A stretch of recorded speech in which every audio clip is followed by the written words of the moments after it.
Bienvenue pour cette nouvelle exploration. Aujourd'hui, on se penche sur les débuts dans la foi chrétienne. Les textes qu'on a consultés utilisent une image assez parlante, celle d'un explorateur enthousiaste, mais qui peut tomber sur des pièges. Oui, c'est tout à fait ça. Et ces écrits mettent justement le doigt sur certains de ces, ces faux pas assez fréquents qui peuvent freiner un peu l'élan initial.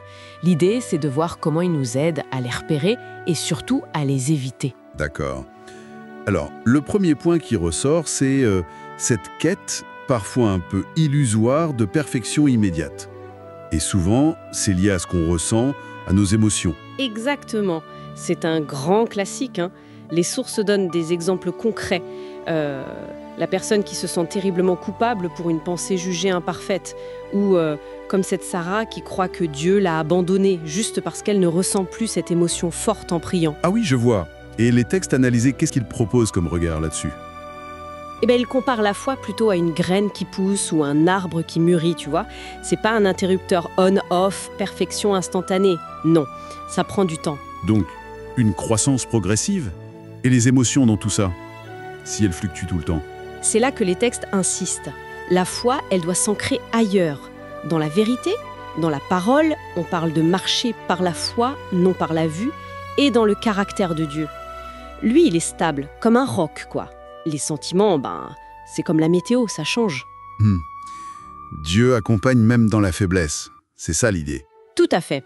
C'est une croissance accompagnée même quand on se sent faible. D'accord. Cette idée de ne pas trop se fier uniquement à son ressenti, ça nous amène assez naturellement à un autre point soulevé, le risque de l'isolement, de vouloir vivre sa foi tout seul dans son coin. Oui, c'est un autre écueil important. Les textes utilisent une image forte, celle du tison ardent ou du charbon. Si tu le sors du feu, il finit par s'éteindre tout seul. C'est parlant, ça. Ça montre que l'isolement, c'est pas juste un manque de soutien. Non, ça peut vraiment freiner, voire étouffer la flamme. On a l'exemple de Julien qui regarde plein de vidéos, mais qui évite le contact réel avec une communauté. Et il stagne. Et les textes insistent sur l'inverse, sur la connexion. Exactement. Avec des images bibliques fortes. Le corps et ses membres, où chacun est essentiel, où les pierres vivantes qui se construisent ensemble pour former un édifice spirituel. La communauté est vue comme vitale, en fait. Oui, pour le soutien, l'encouragement, pour grandir ensemble, tout simplement. Chaque membre apporte quelque chose à l'ensemble du corps. Très clair. Abordons le troisième piège identifié, une sorte de déséquilibre. Soit on tombe dans un activisme un peu fou, au détriment de la relation personnelle avec Dieu, soit on se perd dans des détails de doctrine en oubliant un peu l'essentiel. C'est ça. Oui. Comment c'est illustré, ça? Alors, il y a l'exemple de Maria, très active dans son église, la louange, tout ça. Mais sa vie de prière personnelle est assez pauvre. Ou, à l'inverse, des personnes qui passent leur temps en débat théologique pointu sur des points secondaires et qui négligent l'aide concrète à leur prochain. Je vois. Il y a cette analogie aussi de la cruche vide, non? Oui, tout à fait. On ne peut pas donner ce qu'on n'a pas reçu. On ne peut pas arroser les autres si notre propre source, notre relation intime avec Dieu est à sec. L'histoire de Marthe et Marie est souvent citée pour ça. L'importance de se poser d'abord, d'écouter. Donc l'action doit découler de l'intimité. C'est ça l'idée principale. Le service, la bonne compréhension des choses, tout ça prend sa source dans la relation.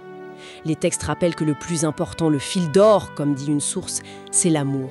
L'amour de Dieu et l'amour du prochain. Mais les détails doctrinaux ont leur place. Mais ils sont seconds par rapport à cet amour concret, agissant. Le fameux chapitre sur l'amour en 1 Corinthiens 13 le dit bien. Parfait. Alors si on essaye de résumer rapidement, on a vu 3 grands points de vigilance. 1, l'illusion de la perfection immédiate et la dépendance aux émotions. 2, le danger de l'isolement spirituel.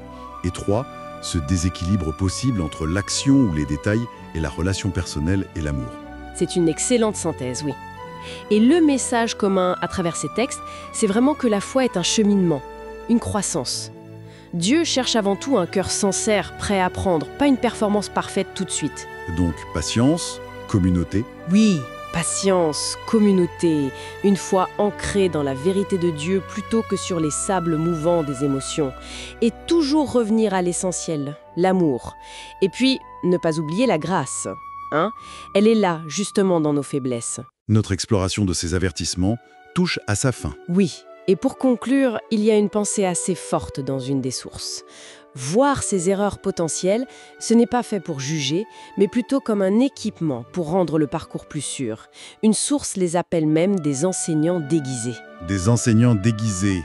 Intéressant. Oui, alors peut-être que la question qu'on pourrait laisser en suspens est: lequel de ces enseignants nous parle le plus personnellement aujourd'hui sur notre propre chemin ?